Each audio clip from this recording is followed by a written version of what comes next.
Father, bless me, my. Hi guys, welcome to our YouTube channel. Hey. It's been how long right now? It's been a few weeks. It's been a few weeks, yeah. I mean that we've actually been able to come up with something. And I can remember... we have plenty. Plenty of content. Yeah, I can remember we dropped the last video. We dropped a hint last video that we're going to bring something informative. Yes. And I think you guys are actually glued to the right channel at the right time. Yes, you are. So today we want to talk about the CR-1 versus K-1. We do get that question a lot. So some people ask us why we chose the K-1 visa rather than the CR-1.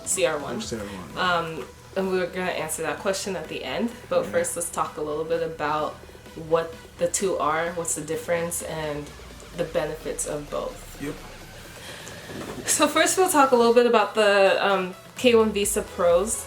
I didn't really come up with the cons because they both kind of counteract each other. Yep. So you'll see the cons based off of the difference. So the very first thing is that the K-1 visa processing is a lot faster. So right now I think it's about 8 to 9 months in total. It used to be 4 to 6 months, but things have slowed down a lot. And some of you guys have experienced that. People who have applied before in the past, they've experienced faster processing times. Hopefully things speed up a little bit, but right now, especially with immigration and what we already know, things have slowed down. Exactly. So now, yes, it's taking about 8 to 9 months right now. Okay. Another characteristics or another content of the K-1 visa is actually getting married here in the US. Now we all know that the visa that you're being granted for is a non-immigrant visa, which is valid for 6 months, and upon your arrival you have 3 months to get married. So that's 90 days. So within 90 days you actually have to get married to your fiancé in the US, not outside the US. So the visa granted to you is for that purpose. So I think most people actually, they even get married immediately. They even get into the US. Yeah, and another pro is the fact that you get to get married. Yeah, like you were saying, you get to get married with your friends and family. Exactly. Of course, it's a little bit harder for the beneficiary because a lot of their relatives cannot make it to America. Yeah. But if anything, like, you know, as a petitioner, you get to have your loved ones there. So with you. That's a pro. So that's one of the K-1 visa pros. So the next one is that the beneficiary's children can come up to the age of 21. So if the beneficiary wants to bring children, it doesn't stop at 18, which is awesome. Really good. Their children can come, which is, I mean, the immigration for anybody outside of spousal and fiance, the processing time is a lot longer. So for example, let's say Olly here is a citizen in the US and he wants to bring his brother. Guess how long it'll take? It's going to take like almost 10 years. Almost 10 years. I don't know. I'm not sure how long it takes exactly, but I know the process. It's quite long. Yeah, I know people are going through it, and it's hard to bring their siblings. And even, I think parents are a little bit easier, but spouses and fiancés obviously are the easiest. If you have a child at the age of 21, it's amazing that you can even bring them because they're full-grown adults already. Yeah. Another, the next point on the K-1 visa is that you can you're allowed to meet your significant other at least once before your fiance can file for you. That's really good because most people get that really confused. Like, how many times do I have to visit? How many times do I have to travel before I can be able to file for them? You just need to visit just once within the span of 2 years. Right. Just once, and make sure that one time you go, it's going to be really memorable. It's going to be like you went there, you really enjoyed your visit. It doesn't have to be 3 months or 3 weeks. Exactly. You know, you just it could be 1 week, it could be 2 weeks. Yeah. The advantage there is that you know, as an American, as many of you guys, you have such busy lifestyles.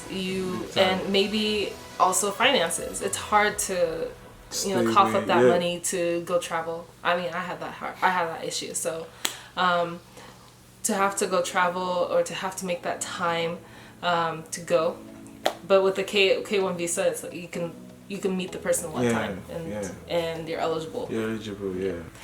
And now for the CR-1 visa pros.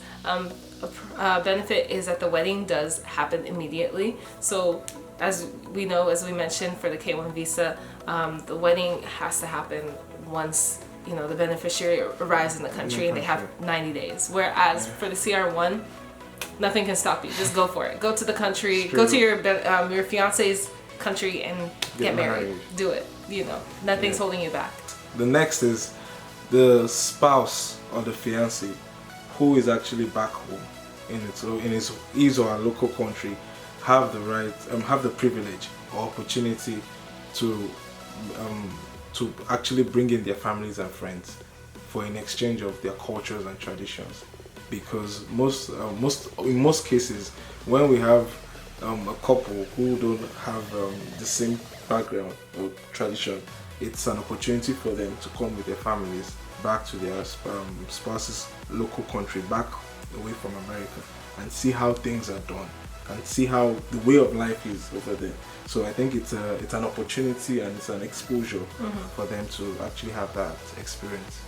Okay, next we have for the CR-1 you have one single application, and that includes the whole immigration, USCIS immigration. That includes the permanent residency / green card application. So it's all combined in one form. Whereas the K-1 visa has kind of like multiple forms. You do file the first one, which is that I-129F, and there's the EAD afterwards, which is work authorization, advanced parole, and adjustment of status, which happens after you've gotten married, and that's just another process. So the CR-1 is just one application, and it takes longer, but everything is cleared as soon as as soon as you get the visa, and then the beneficiary can come and they're good to go. They can start working immediately. And the cost is lower. It's a lot lower, and we're going to talk about costs in a moment. Yeah. Another point is that the CR-1 is more genuine in terms of providing evidences. You don't need to go all out trying to prove that your marriage is actually genuine because you're already married. Unlike the K-1, that you're just engaged. So you would have to prove to the embassy that your relationship is genuine. So that's why they have a lot of evidences to ask for. But the CR-1 is just, you're already married, the pictures are there to show for it. The marriage certificate is there to show for it. And I think that's it. And as I mentioned before, the foreign fiance can work sooner. So right now, for us, Olly is in the process of waiting for his work authorization, and it has been how many months right now? I think it's been 6 months. It's going on 6 months, which is a lot longer than usual, but we have to deal with it. But with the CR-1, as soon as the foreign spouse enters the country, they are eligible to work. Exactly. Although it does take more time. It takes about 14 to 18 months. So it takes it's like ×2 of the K-1 visa. Like a year and a half. It's like they're still waiting the same period that we're gonna wait, but or that we waited, but what we're doing right now actually. We're doing our own second phase of waiting. Exactly, but they do get to work immediately. Next is the K-1 fees. Now we have the filing fees, which is $535, and we also have the medicals, which is going for $140. Now that ranges depending on your country. Your country, it's approximate. Even we didn't pay it that much. I think because based on our location. So it was there. Then you also have the visa fee, which is $265. So now that also depends on the equivalent of your currency in your countries. So that varies, but that's the US conversion. That's the US rate for the visa fee. And we also have the adjustment of status, which is done when you get to the US, which is $1,225. Including the biometrics fees. So in total, the entire thing is $2,365 just for the K-1 visa. So that's what we've had to taken care of. That's what we've taken care of, and that's even outside of the ticket fee. Oh my goodness. So this process is crazy expensive. It's financially draining. Financially draining, yeah. So for the CR-1 visa, so once the case leaves USCIS, which is immigration, it goes to the National Visa Center, and they ask for a affidavit of support fee, which is $120, and then they have a processing fee, which is another $325. Yep.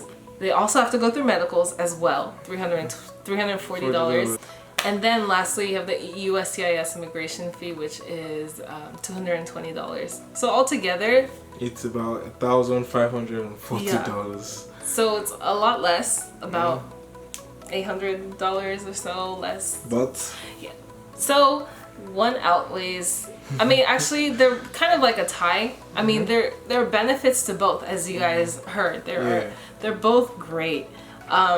But it just depends on your circumstances. Exactly. So one is you get to be with your fiance sooner, or husband sooner, or wife sooner.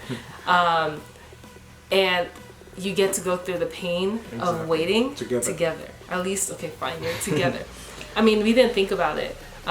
We just thought we just want to be together. Oh my goodness! Yeah, that was the next route. So we thought, forget about all the other processing. We just want to be together. I mean, of course, we need to move forward with our lives. But now that we're in the process, yes, we do not regret it at all. Not at all. But the wait is brutal. It's very brutal. There is so...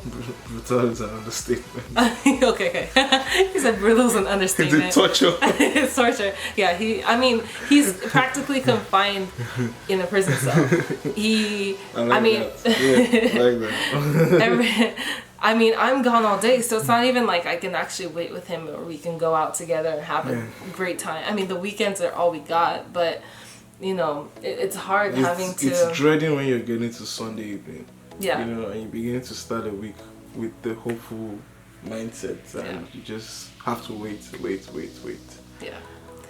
Whereas the CR-1 visa, you decide if you guys think you can handle that, distance a little bit longer, maybe, let's just say another year. It's possible. I mean, it really is possible. Obviously, you've been in a long distance relationship already. Can you do it for another year? But it is also brutal. So it's one of those situations. Those situations they have to decide which one is better, which one outweighs. I mean, at least with the CR-1, everything is set to go. Once the spouse enters the country. So we're gonna continue the video as a part 2, since it's there's so much information to share, so we're just gonna move forward, and you guys can watch the rest of it in the second part.